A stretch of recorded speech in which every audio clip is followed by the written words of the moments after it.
Realme introducing Neo 8. Now we are unboxing of this amazing phone.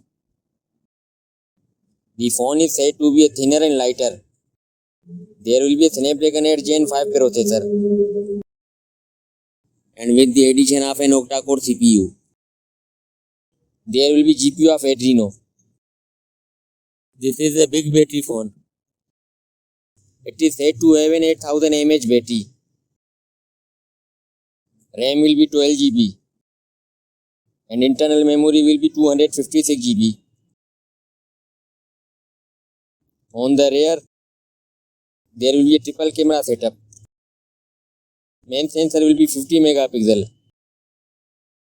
and a 3D ultrasonic fingerprint scanner.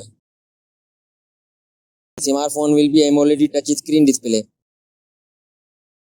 with a 6.78 inches screen size, 1.5K resolution and 165 Hz refresh rate. Running on the Android 16 operating system and it carries Realme UI 7. It will be highly water and dust resistant. That's all for now. Guys, subscribe my channel for more latest videos. Thanks.